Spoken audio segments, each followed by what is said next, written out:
It was a hub of entrepreneurial activity, mostly small businesses. So there would be haberdasheries and movie theaters and rooming houses and hotels and garages, service providers like doctors and lawyers, just a proliferation and concentration of black businesses. Many Americans, including African Americans, had moved to Oklahoma in hopes of gaining economic success through the oil industries. Even though blacks were only a small percentage of the overall population in Oklahoma, the percentage of African Americans in Tulsa has significantly increased. Eventually, Oklahoma adopted some of the most unjust Jim Crow laws in the country. This forced many blacks to spend their money where they would feel welcome. In return, allow the Greenwood community to bloom and prosper.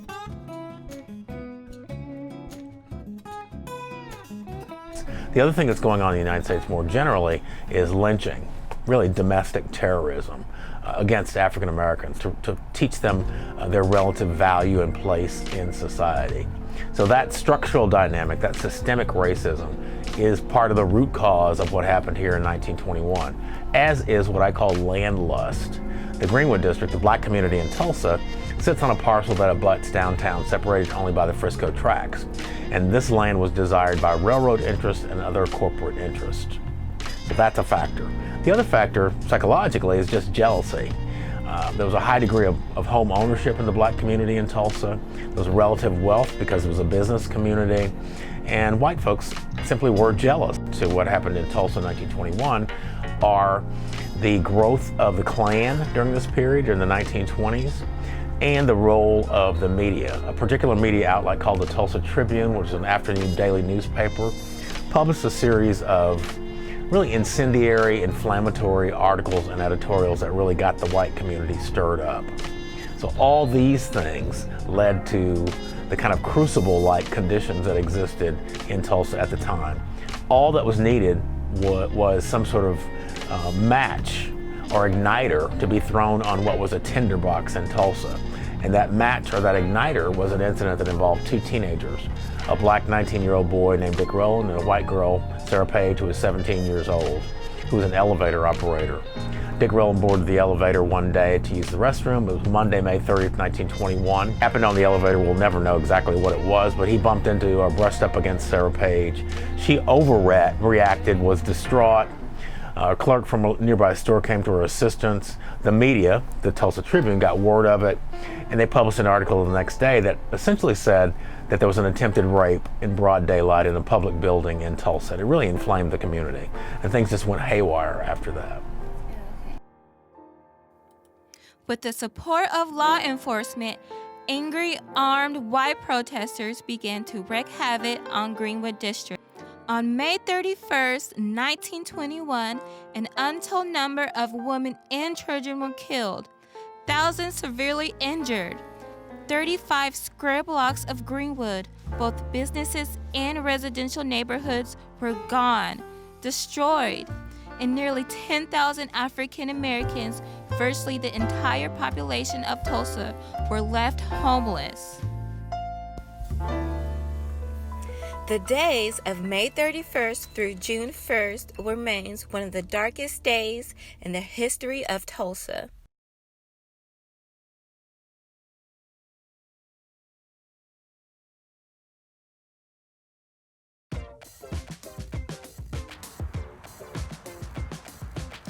The Greenwood Culture Center, dedicated October 22nd, 1995, was created as a tribute to Greenwood's history.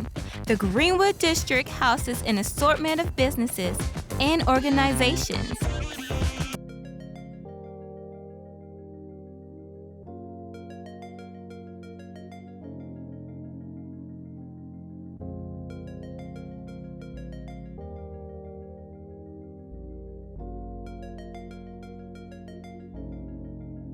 My name is Dr. Rico Wright. I'm the owner of Black Wall Street Gallery.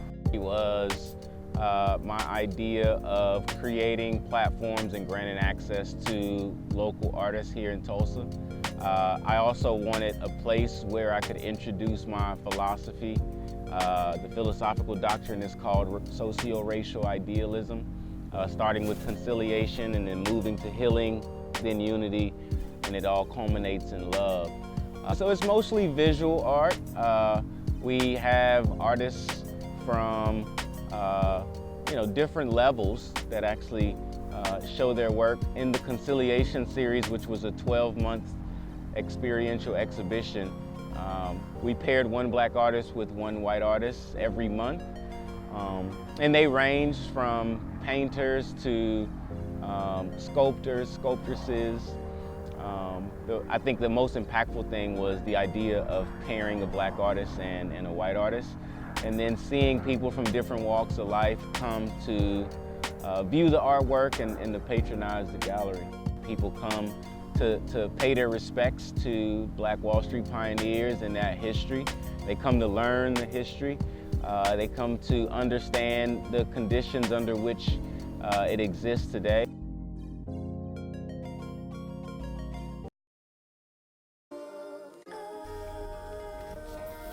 The John Hope Franklin Center Park was established in 2010 in memory of the Tulsa Massacre and reconciliation amongst the community.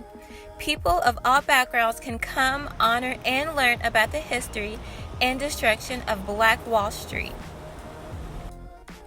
The Greenwood Museum, a $25 million expansion, renovation, and rebranding of the Greenwood Culture Center, could open before the centennial of the 1921 Tulsa Race Massacre. The museum facility will be a world-class facility that tells the whole narrative of the Greenwood District history. So the focus of the museum is on the human spirit, which I alluded to earlier.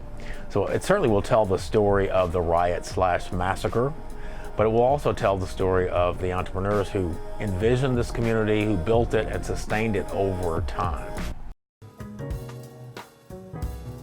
So what I tell people is that what's important to remember about Black Wall Street is that Black Wall Street isn't a physical space necessarily. Black Wall Street is a mindset. Black Wall Street really is about the human spirit, the indomitable human spirit, the can-do spirit. So we have role models in our history in Tulsa and elsewhere who show us that black folks can be successful as entrepreneurs. If these folks in Tulsa could be successful in the 19-teens and the early 1920s against incredible odds and racism, the likes of which we'll never see again, I hope, we can be successful today with all the opportunities that we have. Black Wall Street Tulsa is an example that hard work is achievable through success despite adversity.